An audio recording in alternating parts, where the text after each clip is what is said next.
फिर 10वीं वर्ग के लिए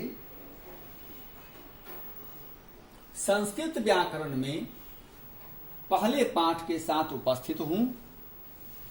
आज हमारा 9वां दिन है। हमने स्वर संधि को सफलतापूर्वक पूरा किया है एवं आज से मैं व्यंजन संधि की शुरुआत करने जा रहा हूं। सबसे पहले देखते हैं कि हम व्यंजन संधि कहते किसको।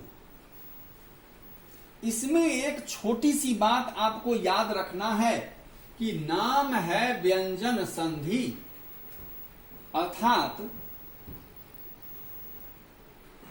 यदि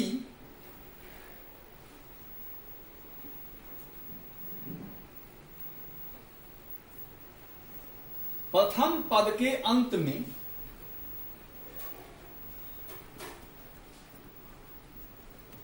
कोई व्यंजन,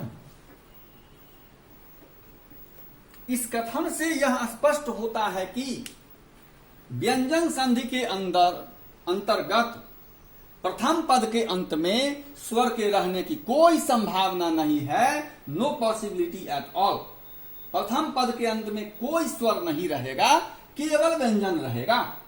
तो यदि प्रथम पद के अंत में कोई व्यंजन हो मतलब व्यंजन ही हो एवं दूसरे पद के शुरू में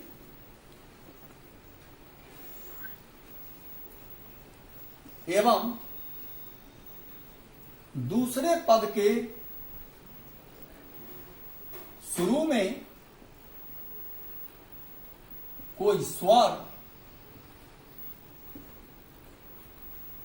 या व्यंजन हो। फिर दूसरी बात स्पष्ट होती है कि दूसरे पद के शुरू में कोई स्वर भी रह सकता है या कोई व्यंजन भी रह सकता है, लेकिन प्रथम पद के अंत में निश्चित है कि केवल व्यंजन ही रहेगा। इतना आप समझ रहे होंगे। तो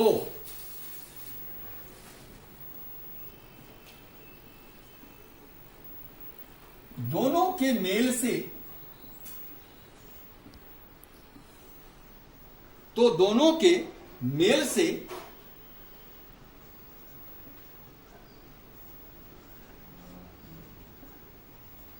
उत्पन्न विकार को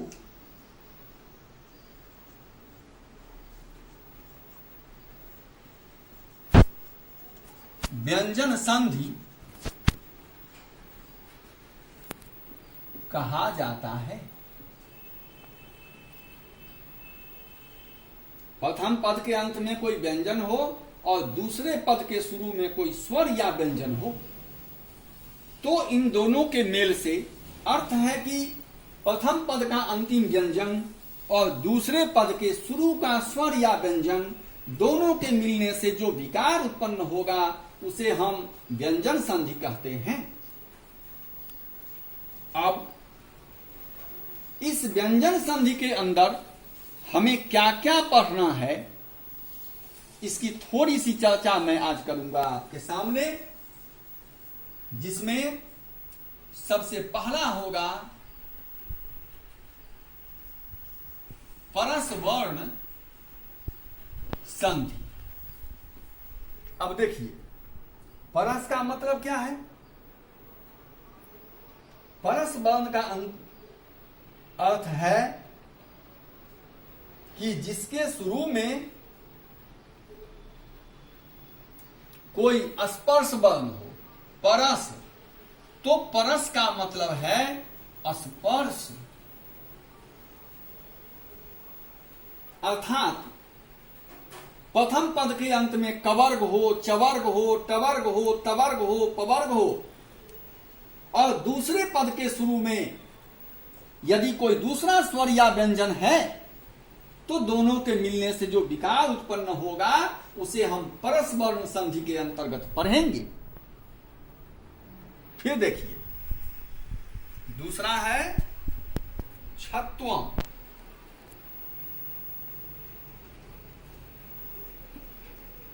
छत्वम तो परस वर्ण संधि का उदाहरण लीजिए।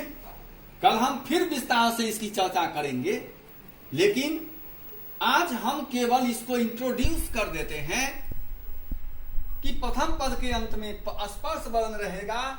उदाहरण लेते हैं हम, जैसे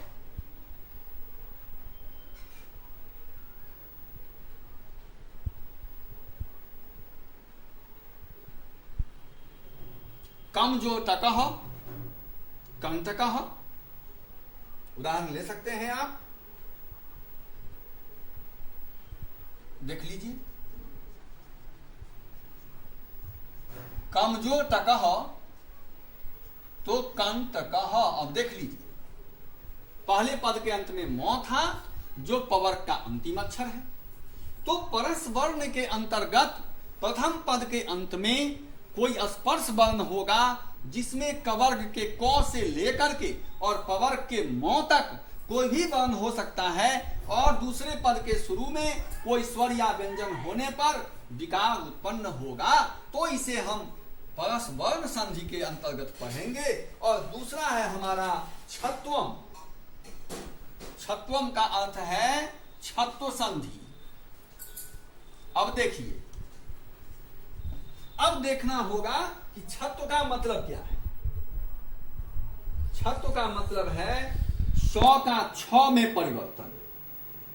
अभी सीधा समझना है आपको। सौ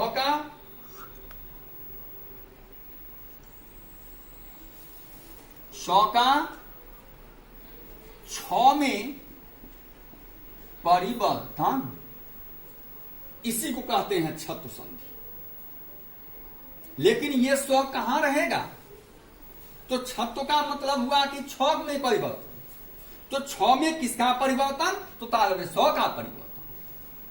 अब ये तालव्य स्व कहां रहेगा? तो ये तालव्य स्व दूसरे पद के शुरू में रहेगा, इसलिए इसको कहते हैं छत्व संधि। उदाहरण भी दे देते हैं। उदाहरण है तत् जोड़ शांति। अब देखिए,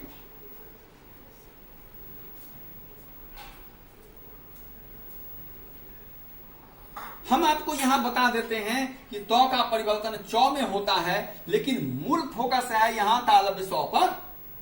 लेकिन साथ साथ उदाहरण दिए हैं तो यह भी देखना पड़ेगा कि तो का परिवर्तन चौ में होता है, और छत्व संधि के सूत्र से, छत्वम के सूत्र से तालव्य स्व का परिवर्तन छ में होगा, और इस प्रकार यह बन जाएगा तत्शांति।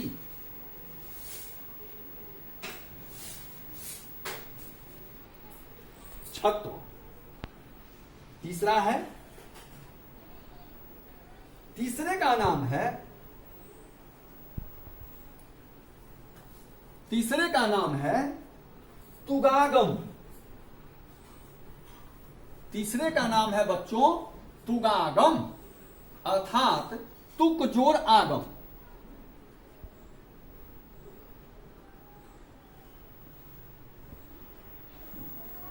तुगागम। अब देखिए,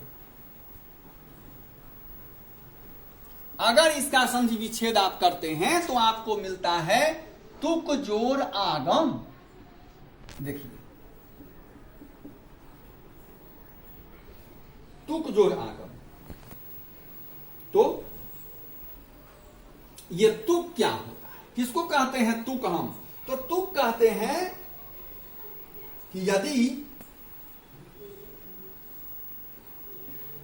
दूसरे पद के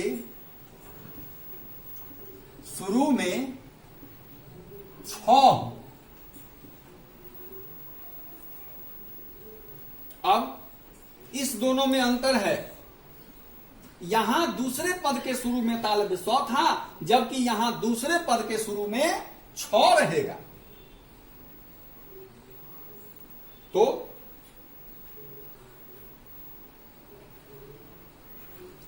क्या होगा?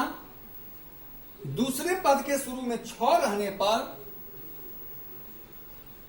अब जैसे देखिए उदाहरण है वृक्ष जोड़ छाया।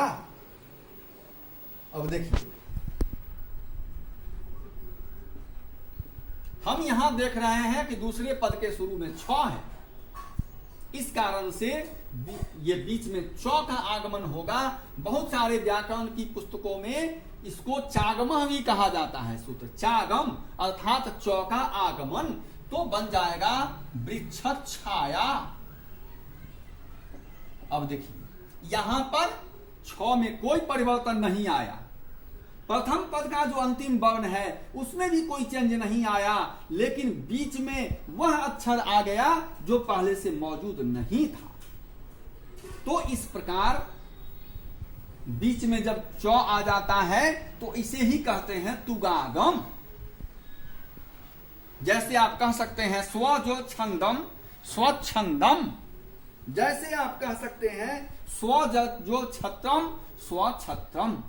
तो केवल यह आपका इंट्रोडक्शन था कि इस प्रकार हमने देखा कि अभी तक हमने 3 का एलिमेंट्री आइडिया दिया है केवल आपको।